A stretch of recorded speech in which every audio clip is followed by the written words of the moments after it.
Greetings, boils, ghouls, and other creatures of the night.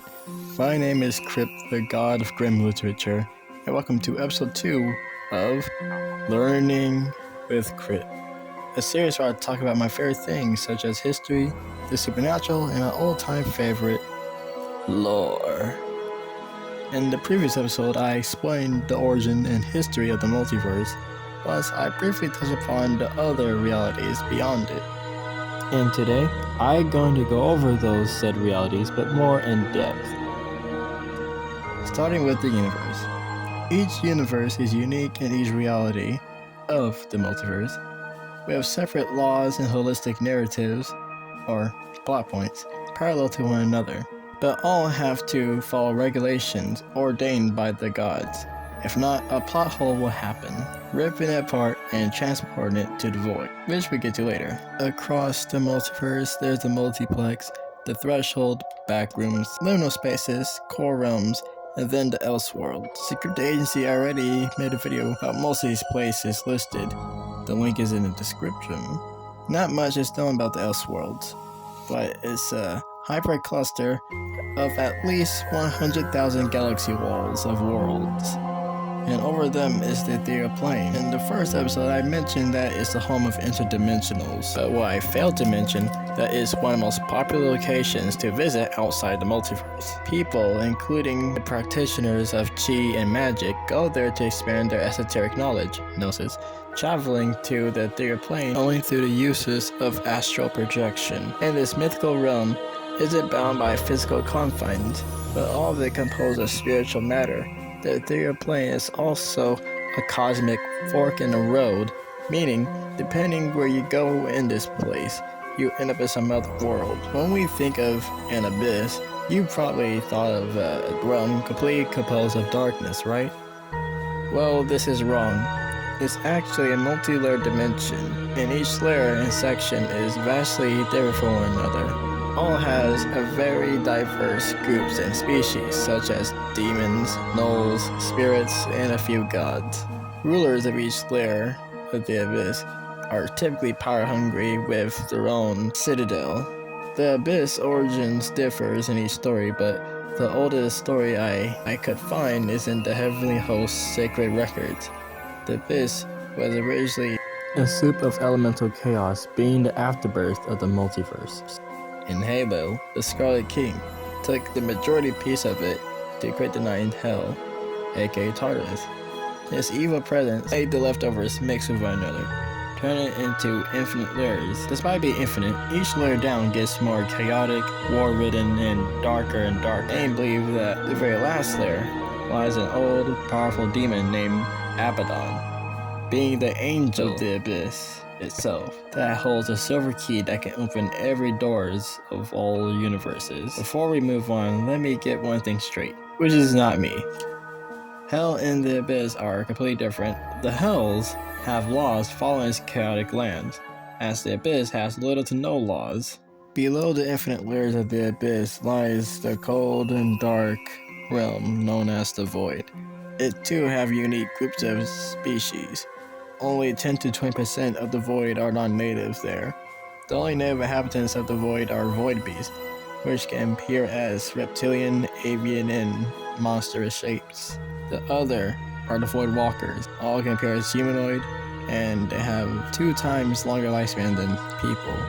The very waters of this world itself are so potent they can manifest in every realm from obscure locations such as streams, rivers, lakes, etc.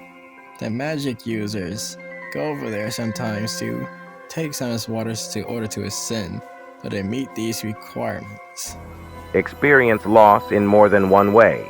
Develop a taste for madness, and most importantly, be willing to make a sacrifice. Then, and only then, the user will ascend. Earlier I mentioned that 10 to 20%, but what does these percentages contain? Well, to be blunt, they're the results of the plot holes after they suck up an entire universe into the quantum vacuum, which will dump it out here. Many perish during the vacuum stage before transported to the void. They'll be reborn as the lost ones.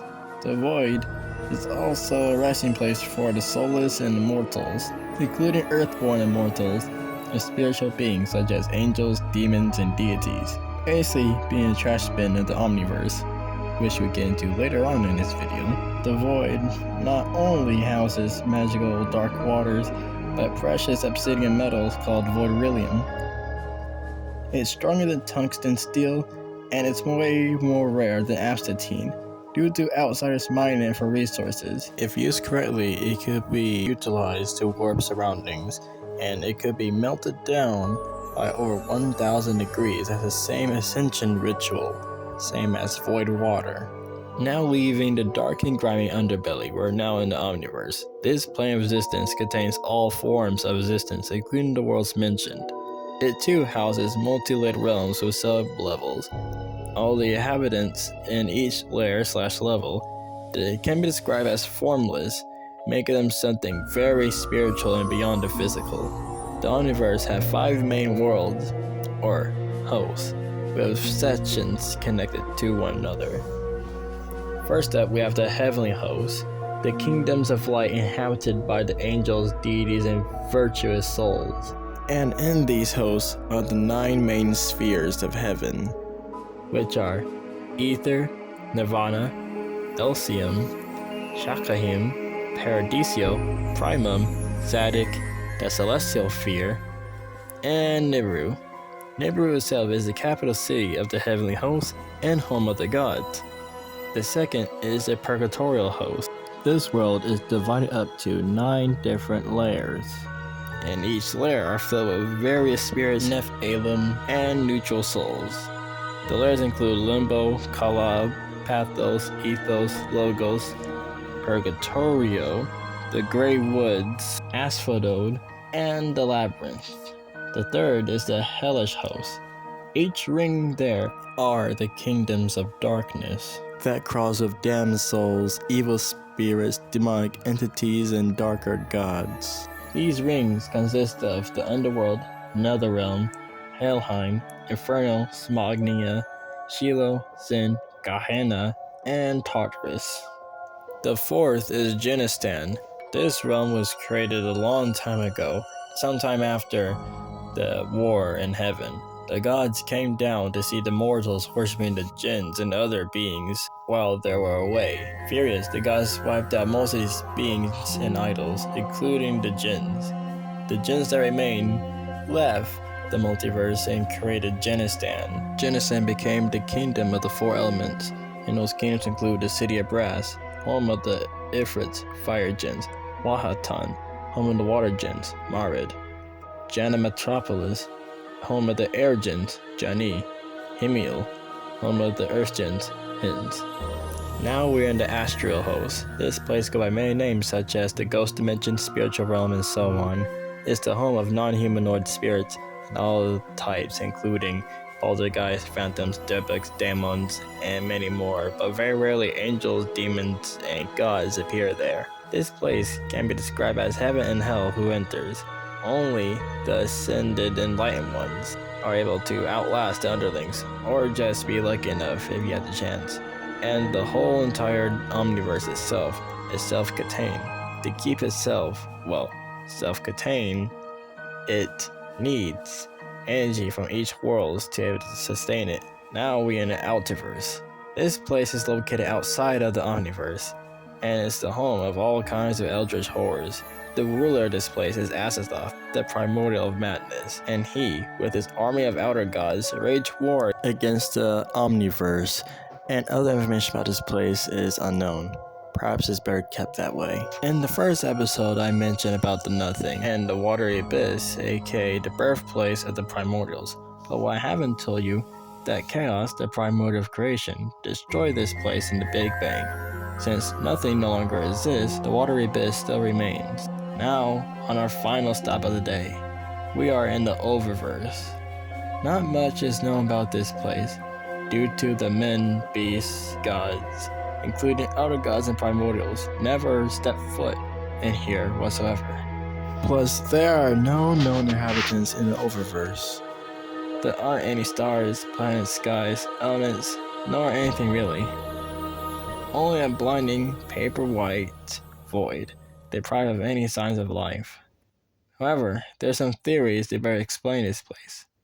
One theory states the Oververse is the true origin of all life. There's another universe beyond the Oververse, which is debatable. The Oververse loops back into the Omniverse. This concludes today's video. I wish you good night and good luck. This has been Crypt, signing off, and I love you all cosmically. As I walk through the valley of the shadow of death, the left and I left, no making out harsh as I brace and rave at the legacy from the disgrace. Look at his face in case you enrich this region, making the stage a beacon. You become a member of my church, become the archdeacon. You came to my church for refuge, but you've been mistaken. There's no sense of merit and nationality. You brought this whole world, worshiping my divinity. You better work my ministry for all